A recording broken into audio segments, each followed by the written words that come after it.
پەیامی حیزبی کۆمۆنیستی ئێران بە بۆنەی ڕۆژی جیهانی کرێکار. ڕۆژی جیهانی کرێکار بەڕێوەیە. لە پێشدا لە قوڵای دڵەوە پیرۆزبایی ئەم ڕۆژە مێژوویە دەکەین لە سەرجەم کرێکارانی تێکۆشەری ڕێگای ڕزگاری چینی کرێکار.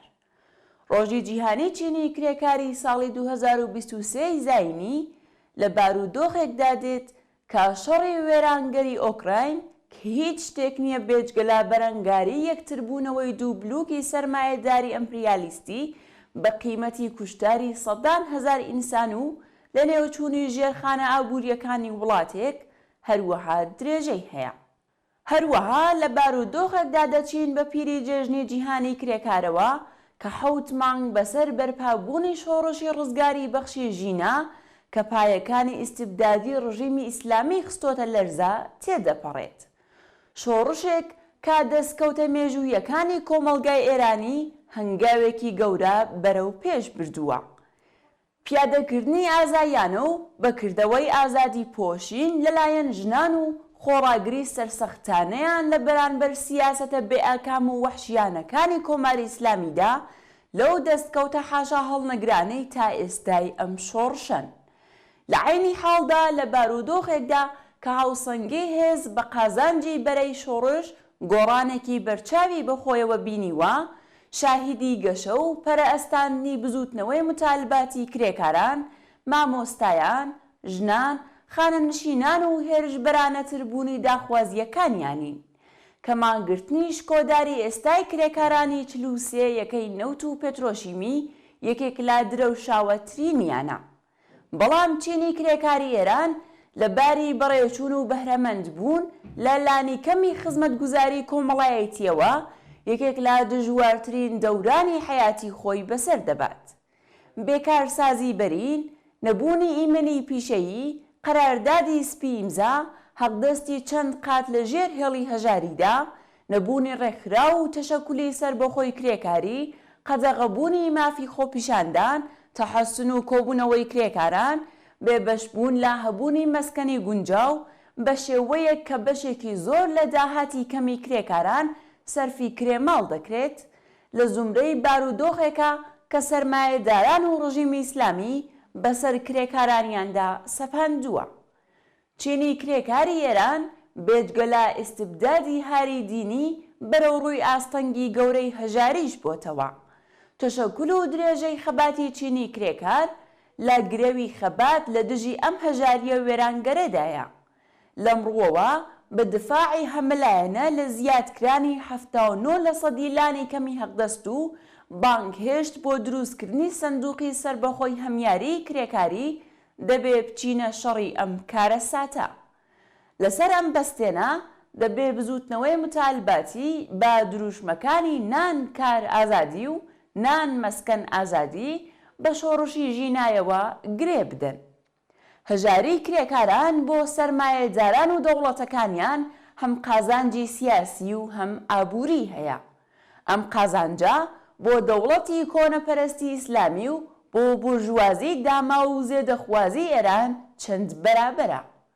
سوود و سەروەت هێز و توانە ئەبەخشێتەوە بورژوازی و دەوڵەتەکانی و کرێکاران تووشی موسیبەتی بێئەژماری سیاسی و ئابووری و کۆمەڵایەتی دەکات.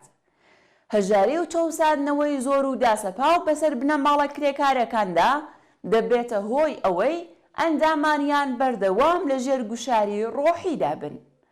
کرێکاران بە منداڵ و گەورەوە خەریکی کارن. بەم حاڵەشەوە بۆ دابینکردنی ژیانێکی مەمرە و مەژی تووشی ئاستەنگی گەورن. هەوڵدان بۆ دەستەبەرکردنی پێداویستی بەڕێوچوون و نەهێشتنی برسیەتی و هەژاری ئەوانی بەرەو ڕووی سوکایەتی ڕۆژانە دەکاتەوە. هەبوونی کاتی فەراغەت بۆیان مەحاڵە و بیرکردنەوە لە ڕێگا چارە بۆ گۆڕینی چارەنووس بۆیان بەرەو ڕووی کۆسپی جددی دەبێتەوە.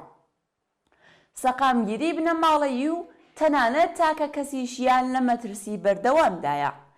بەم پێیە خەرێکی کاری سیاسی، کۆمەڵایەتی و خەبات بوون بۆ دەستەبەرکردنی مافی ئینسانی و دموکراتیک بۆیان دژوار دەبێتەوە. دەستەبەرکردنی وشیاری سیاسی و چینایەتی و سازمانیابی لە پاڵ هاوچینەکانیاندا بۆ ئەوان دژوارە. کاتێک کرێکاران لەسەر زەوی ڕێگای ڕزگاری نەدۆزنەوە بواریان بۆ خۆش دەبێت تاوڕوو بکەنە ئەفیۆنی مەزهەبی و دادپەروەری لا قیامەت و وەرگرتنی یارانە لا ئۆرگانەکانی ڕژیم. ئەمەش هەمان ئەو شتەیە کە خاوەنانی سەرمایە و دەوڵەتەکانیان و لە ئێران کۆماری ئیسلامی دەیان هەوێ. ڕۆژی کرێکار هێمای خەبات لەگەڵ ئەم جۆرە موسیبەتە وێرانگەرانە، ڕۆژی ڕاگەیاندنی ئیدعانامەی کرێکاران لە دژی سەرمایەداران، ڕۆژی 92% بەرامبەر 1%دایە. لەم ڕۆژەدا شەقام و مەیدانی شارەکان مڵکی کرێکارانن. لەم ڕۆژەدا پێویستە کە چەرخی بەرهەمهێنان بە فەرمانی کرێکاران و لە ڕاستای خزمەت بە یەکگرتوویی سازمانیابی و خەباتی شۆڕژگێڕانەیاندا لە کار بکەوێ.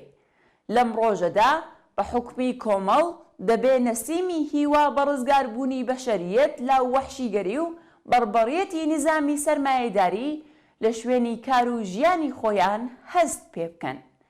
کرێکاران بە حکمی بارودۆخێکی عینی کە تێیدا قەراریان گرتووە دەتوانن با وەکارخستنی زەرفیەت و تواناییەکانیان ئەم دنیایە بگۆڕن.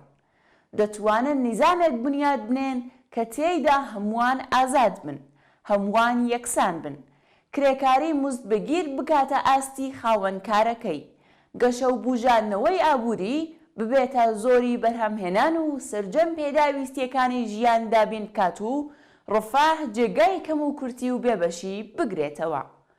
ئامانجی بەرهەمهێنان نەک دەستەبەرکردنی سوود بەڵکو دابینکردنی نیازەکانی ئینسان بێت. کار لە شێوەی ئیجبارەوە ببێتە دڵخواز و لە ڕووی ئەختیار و هەست بە بەرپرسیارەتی لە بەرانبەر کۆمەڵگادا بێت. هەر کەسە بە ئەندازەیە کە تواناییدا هەیە کار بکات و بە هەر ئەندازەیە کە پێویستی هەیە لە ئیمکانات و خزمەتگوزاری بەهرەمەند بێت. وەها دنیایەک تەنیا کرێکاران دەتوانن بنیادی بنێن. وەها ئاڵوگۆڕێک بەرهەمی شۆڕشێک دەبێت کە جەماوەری ژنان و پیاوانی کرێکار لە ڕێبەریەکەیدا بن. سەرکەوتنی شۆڕشی ژینە بە دروژمی ژن ژیان ئازادی دەتوانێت سەرەتای وەها ئاڵوگۆڕێکی ڕزگاری بەخش بێت.